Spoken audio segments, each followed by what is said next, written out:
Good afternoon, students. Good afternoon. Am I audible? Yes. Yes, ma'am. Yes. Okay. Yes, ma'am. So last class, I have demonstrated the access level switching from privileged to unprivileged, privileged level, unprivileged level. So do you have any doubts regarding that?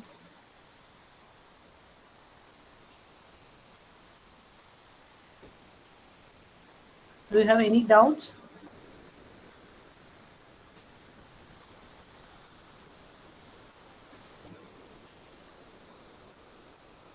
No, ma'am.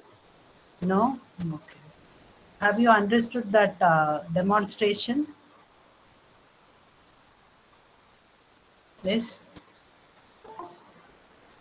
Excuse me, ma'am. Yes. If I run the code in Kale, I'm getting some errors, ma'am. Okay. What error you are getting? Can you mention that error, ma? Roll number 14. Yes, ma'am. Hmm.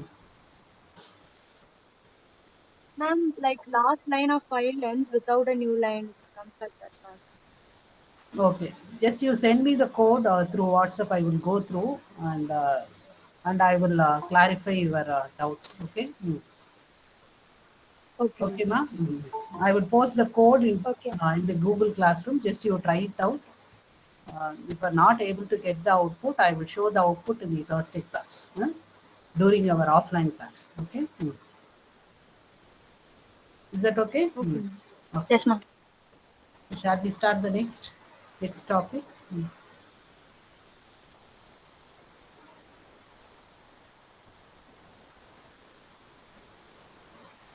So next topic is your program status register. Okay.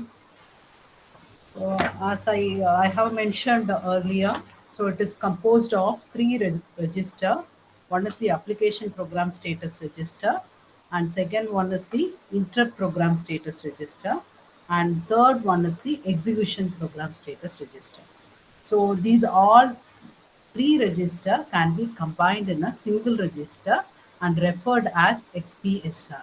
Just you look at here, it is called as XPSR register. So it is a combination of three different register. One 32-bit register is completely utilized for storing the status of application and storing the status of execution and storing the status of all your processor interrupts. Along with that, we have three more registers, special function register, so which are mainly used for disabling your interrupts or exception during the execution of your application program. Okay. Along with that, we have three different register: priority mask register, fault mask register, base priority register. So these three register are mainly used for disabling your interrupts or exception during the execution of your application program. So these registers are called mask registers. Using this register, we can enable or disable a particular interrupt source. Is that clear, students? Is that clear? Yes, ma'am. What is the meaning of this masking? Masking means just we are disabling. We are going to disable the particular interrupt source through these three register based on priority and based on fault reduction and based on base priority. We can enable or disable using these three register, and these three registers are called mask register. And one more register is a control register. So this mainly for processor control, which I have explained in this case, privileged, unprivileged case.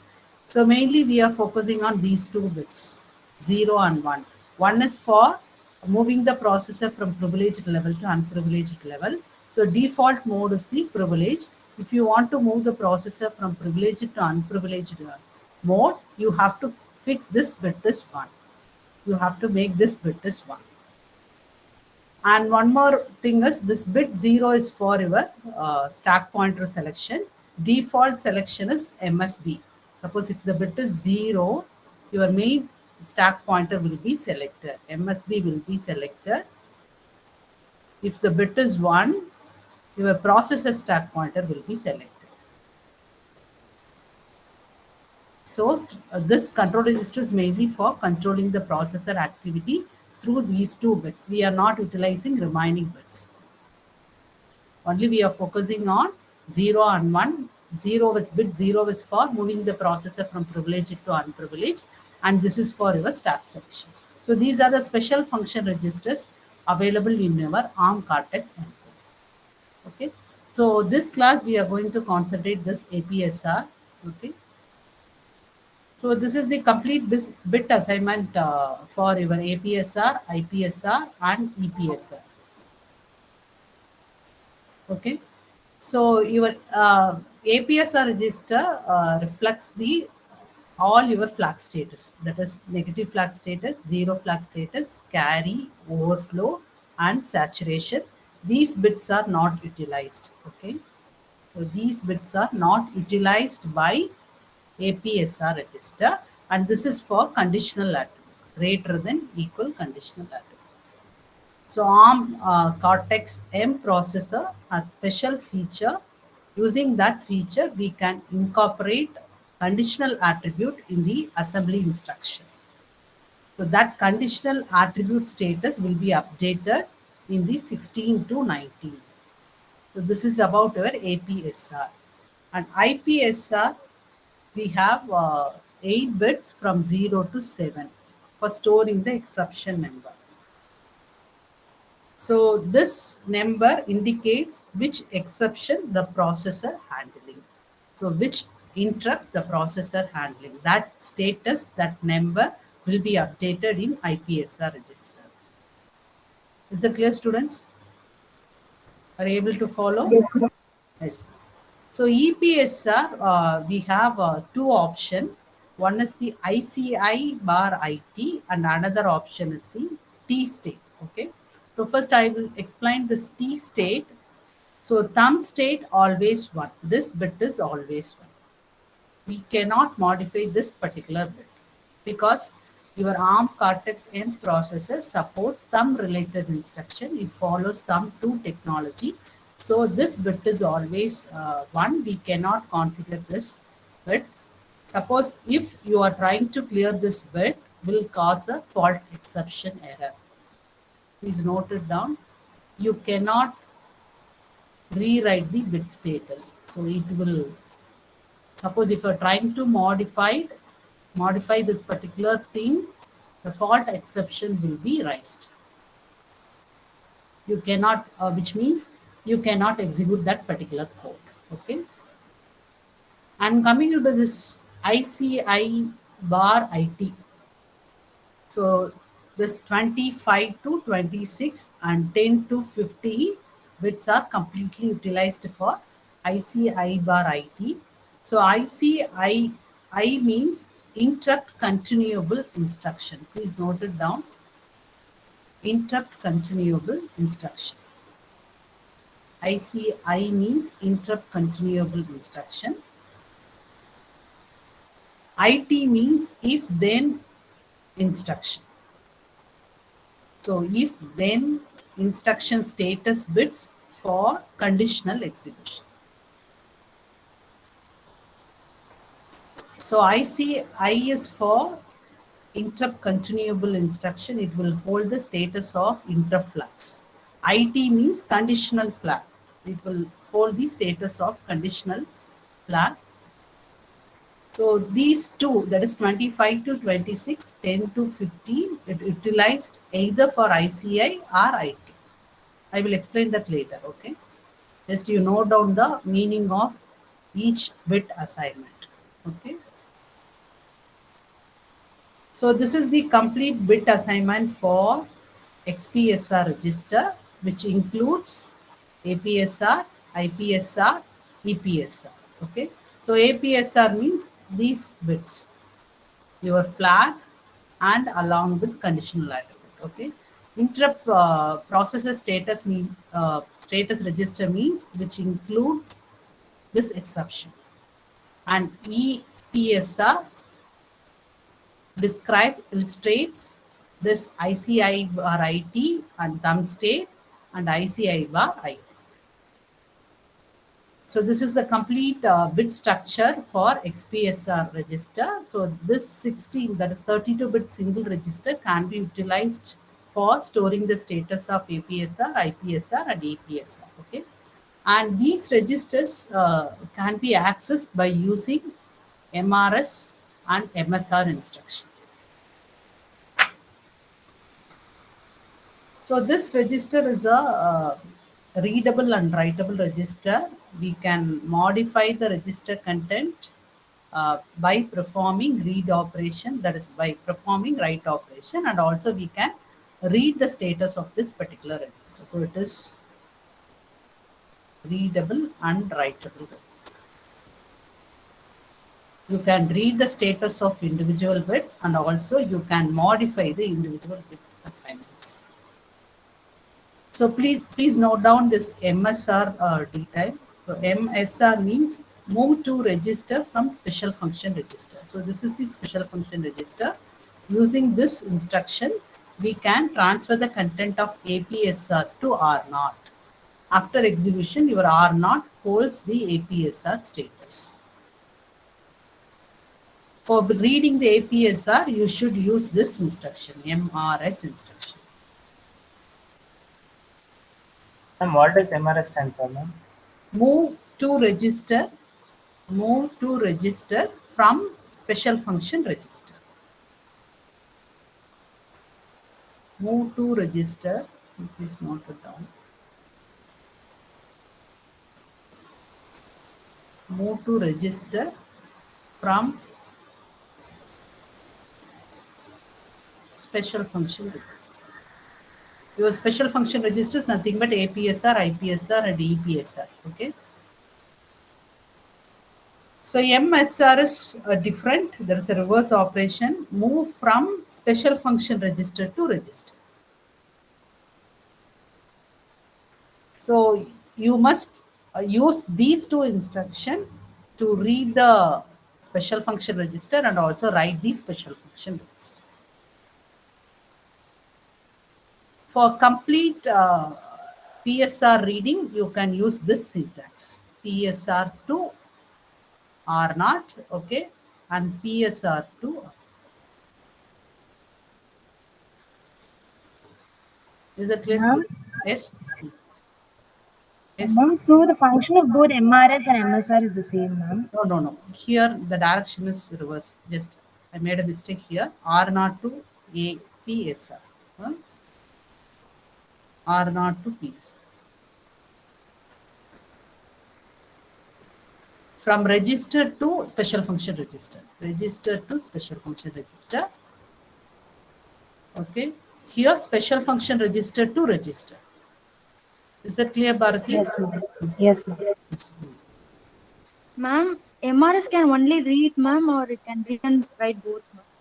Well, it's only for based on the operands. Here we are reading APSR to R0. So R0 is changed. Your destination is changed. We cannot separate each instruction as a read instruction or write instruction. Just we are reading the status from APSR and transfer that value into R0.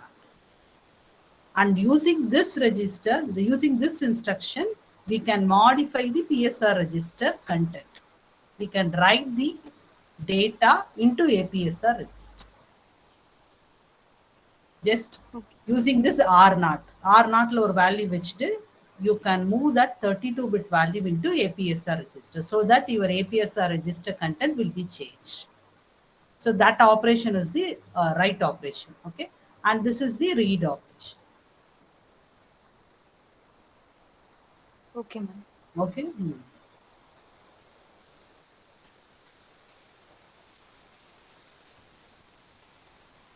So just we will do some problems related to flags. Last class we have done two problems, assembly level programs based on addition and subtraction. Okay, I think we have completed this one. Yes, both the slot students, we have completed this one. Yes or no? Yes, ma'am. Yes. This is also completed, no? Yes, ma'am. Yes. Yes, ma'am. So find out the answer for this problem. See, please do it manually. Uh, while doing any problems that is related to your hexadecimal number, convert that number into binary and perform the operation.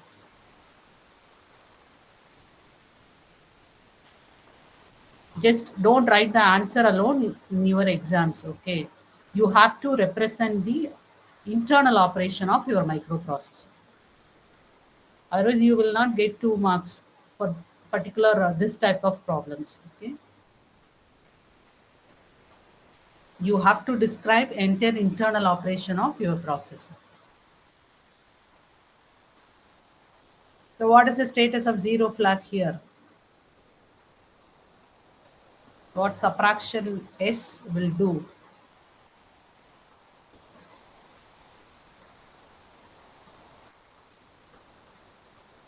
Yes, students, please reply. So first 9C is loaded into R0, right? 9C is loaded into R0. Again, 9C is loaded into R1. I'm going to subtract R1 content from R0. So this is the flag updation instruction. What will be the content of R0 after execution? Which flag is affected? And tell me the status of the zero flag. Roll number 52, please answer. Roll number 52.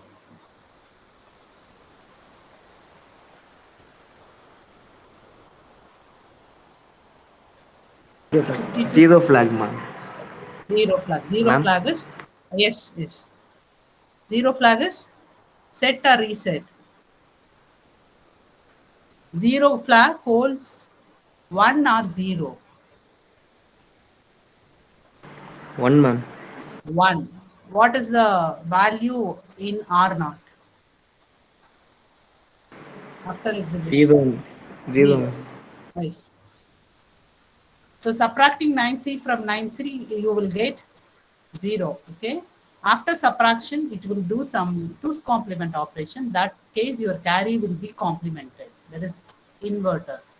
So carry will be set to 1. Okay. And your 0 flag is set to 1. So this is R0. Okay. And this is R1. So there is no borrow from your D32 bit, your carry is inverted.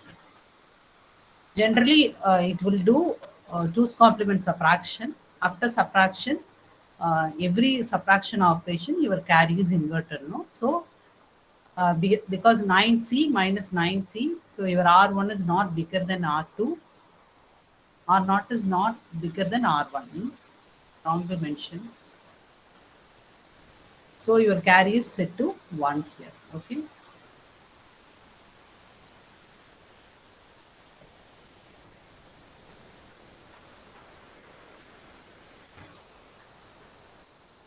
Please do this one. Yes. How is the carry one, ma'am? It's I have explained these concepts in your 8051. So it will perform 2's complement subtraction. Okay. After after the subtraction, your carry is complemented. If it is greater, if it is lesser, your carry is 0. If it is greater, your carry is set to 1. Here both are 0. So every subtraction, after the subtraction, the carry is complemented. Just you refer the 8051 normal subtraction operation. Okay. Please do this problem. 1 second.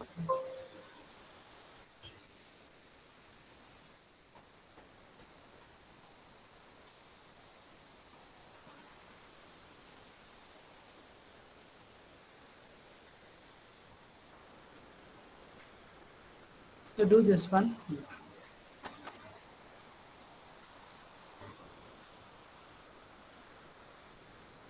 Subtract 73 from 52.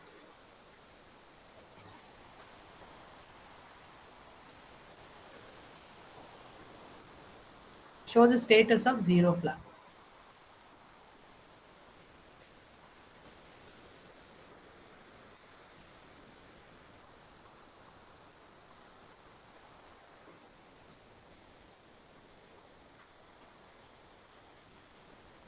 The students, tell me the answer quickly. So we have to move on to the next topic, overflow flag.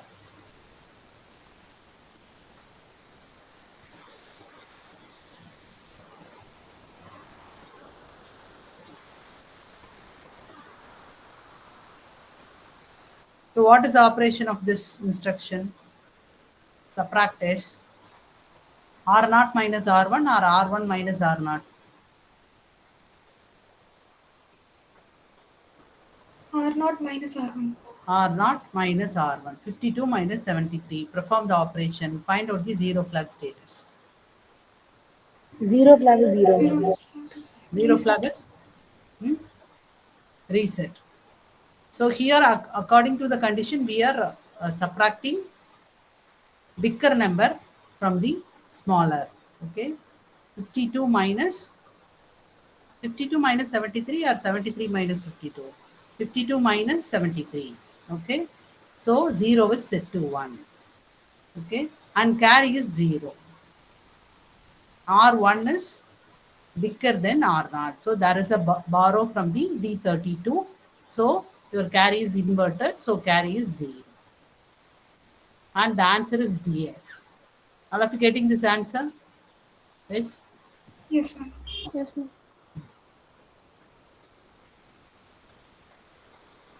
This is R0.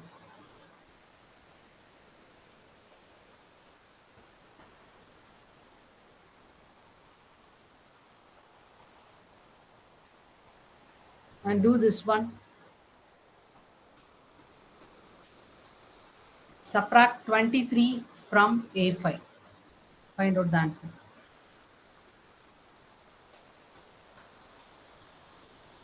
Subtract 23 from A5.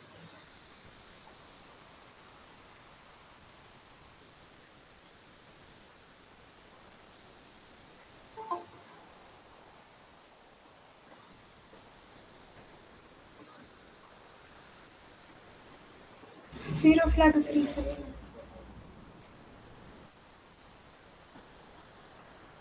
Zero flag is reset. Okay. So here R1 is not bigger than your R0. So there is no borrow. So if there is no borrow, your carry is 1. Please note down the carry flag status also. So that is very important while subtracting two numbers. Okay. So R0 is not bigger than R0. That is R1 is not bigger than R0. So there is no borrow from the D32. So your carry is set and 0 is resetted. Please note down the answer.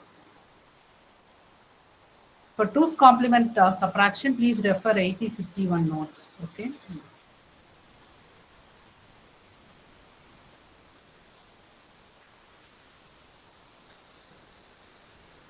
Have you all noted?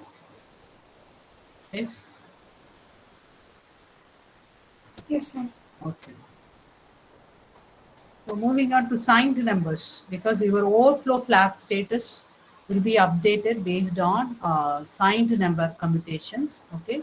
So for that, your ARM Cortex M processor has the capability of handling 8-bit signed numbers, 16-bit signed numbers, and 32-bit signed numbers. So this table represent your 8-bit signed number representation. So in 8-bit signed number representation, D7 holds the signed bit and remaining will be your magnitude. Okay, your D7 holds signed bit. So this bit will tell you that this number is a positive number or negative number. Okay. So according to this table, just look at the maximum negative number is 80. And all the negative number starts with, that is your D7 bit is 1 always. And this is the positive range from 0 to plus 127. And this is the minus 1 to minus 128. That is 256 is divided into 0, 0 to 7f. Look at the hexadecimal. Please note down this number limit. Sometimes you suppose if you are not aware of these number limits, you are not able to follow the signed number arithmetic. Okay. And here 80 to ff. Please note down the values alone.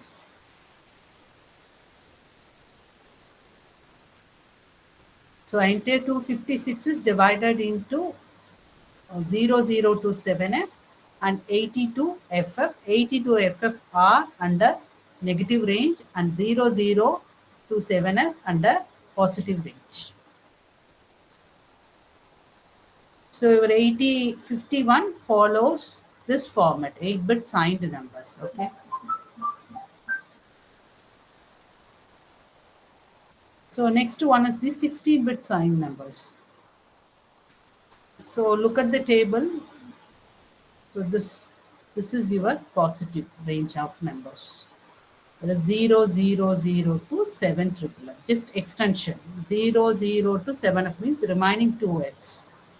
So your LSB will have 2 Fs.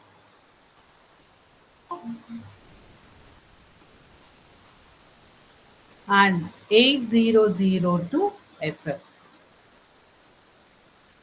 So in the next lab experiment, we will be focusing on signed bit arithmetic. Please note down all the representation. Okay.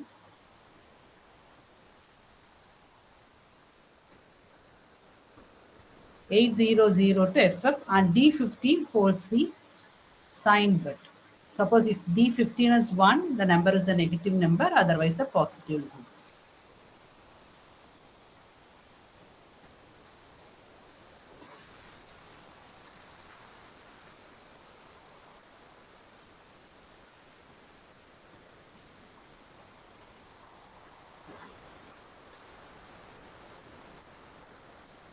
And for this 32-bit signed numbers, so here 8 digits of number, LSB and MSB, and 7 followed by 7, 7, 7X. Here 8 along with 7 zeros and 7 followed by 7X. So this is your negative range and this is your positive range, and D31 represents sign magnitude.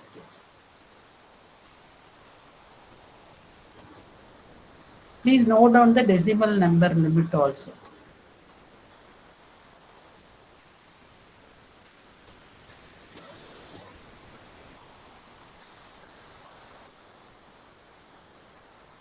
Yes, noted. So separately note down all the details. Okay, while coming to the lab, next lab, bring the paper for your reference. Okay. Please note down all the details.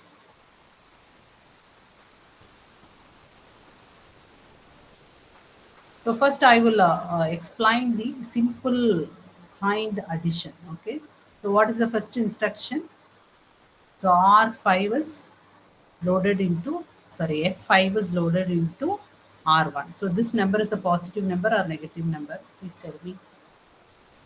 The positive or negative? Negative number. Negative number.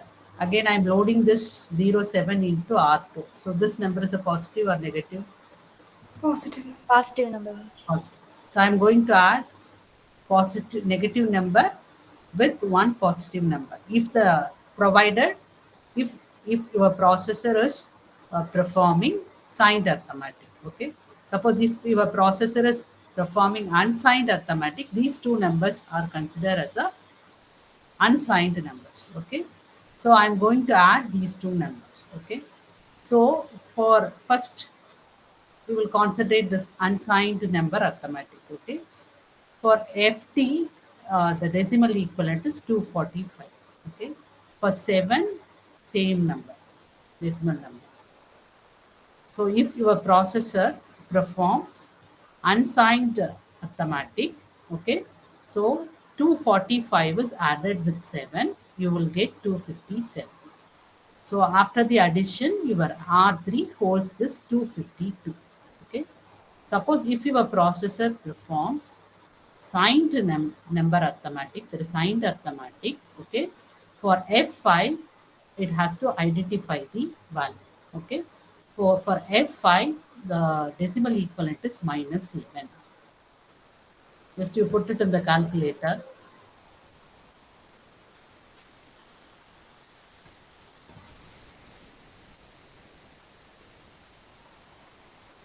So F5 hexadecimal number, convert this. So minus 11 is the exact decimal value for this F5, okay. So minus 11 plus 7, so you will get minus 4. According to your processor manipulation, data manipulation, we will get this answer. It can be a signed number or unsigned number, okay. So this is the answer for both the things, for signed and unsigned. In case of unsigned case, user has to infer the result by taking the 2's complement of your result. So what is the 2's complement for this particular answer?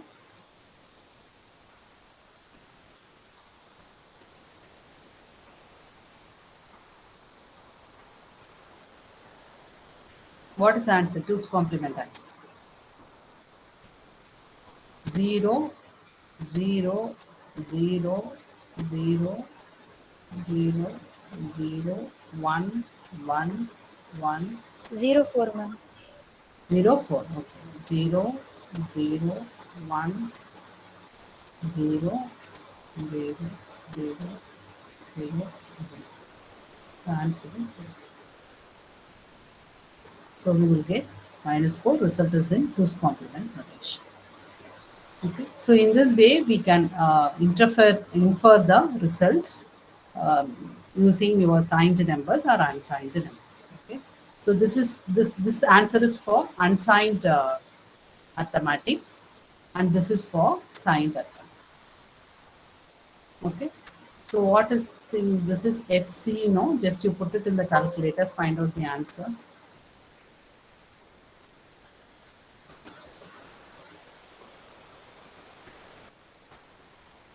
So minus 4 is the answer. So your processor will not know the inputs are in signed format or unsigned format. Based on the inputs, user has to infer the results based on the signed number input or unsigned number inputs. Is that clear, students? Yes. Yes, ma'am. And for division and multiplication, we have a separate signed instruction. So using that instruction, we can perform a signed arithmetic. That is exact signed arithmetic. Okay. So we have, but in case of simple addition and subtraction, we don't have separate signed and unsigned instructions in ARM Cortex M4. See, look at this example. So it is a 8051 processor, 8051 based. That is 8051 based inputs. That is 8-bit data. So when we add these two, overflow flag set or not? Please tell me. So I have explained this in your previous semester. So what is the purpose of overflow flag? What is the purpose of overflow flag? If it exceeds the range, it will be. The result exceeds the size of the register, your overflow flag will be set. So in this case, please tell me overflow flag set or not.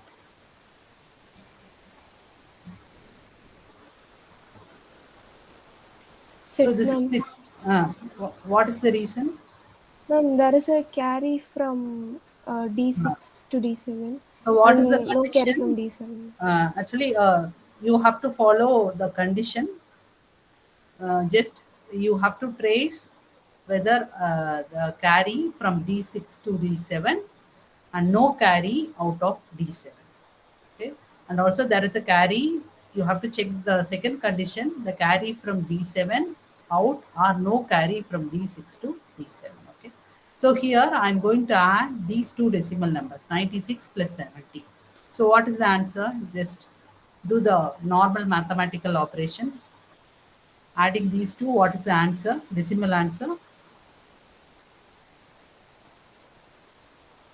Add these two, 96 plus 70.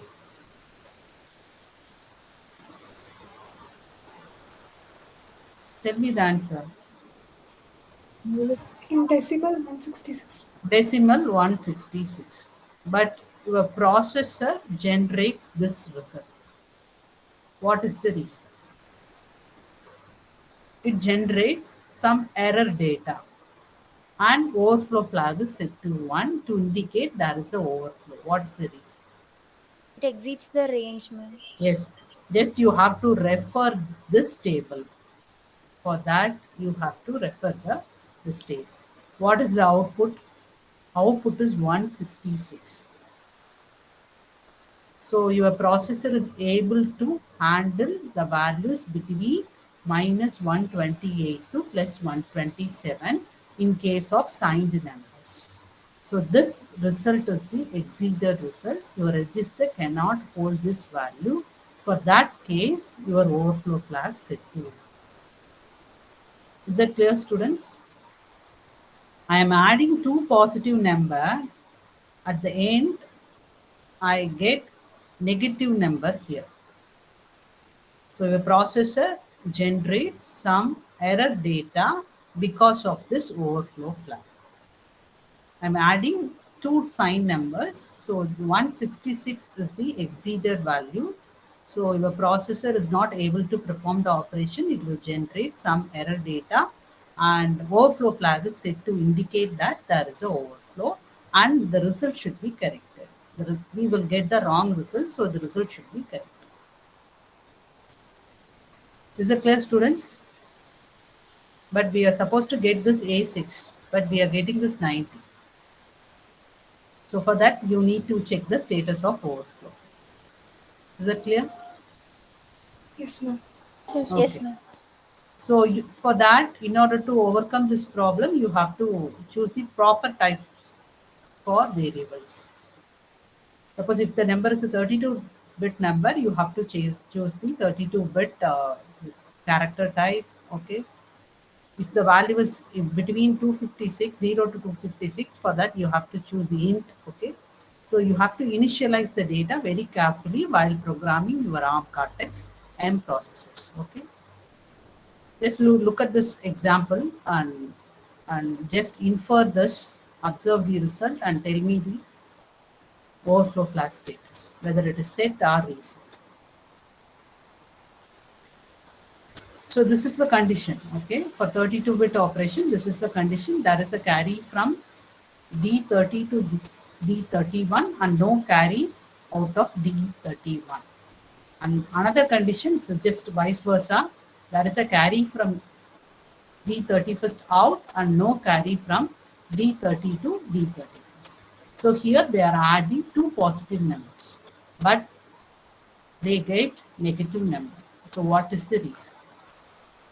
Overflow flag is set, ma'am. Overflow flag is set. What actually here, just you look at this example. So this is the binary equivalent for this particular data. Okay. And this is the binary. Adding these two, you will get 1 here. So your negative flag is set to 1. Adding two values, adding two positive values, we are getting negative number. That is, so it indicates the overflow flag definitely set. Okay. So here your carry is 0 and overflow flag is set to 1 because it satisfies this particular condition. Okay.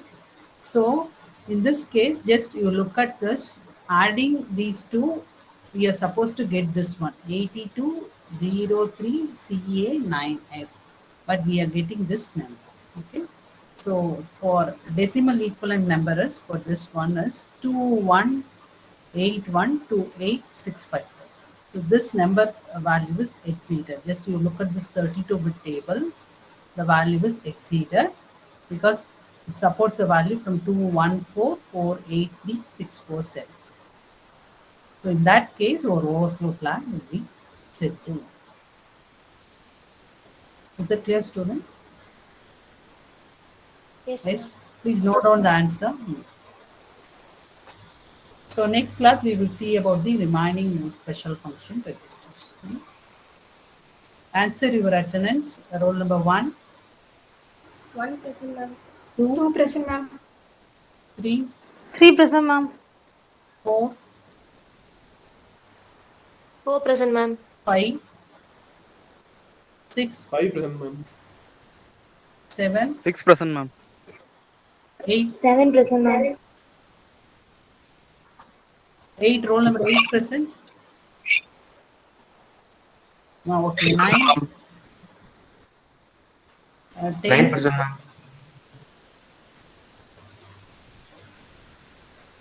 10,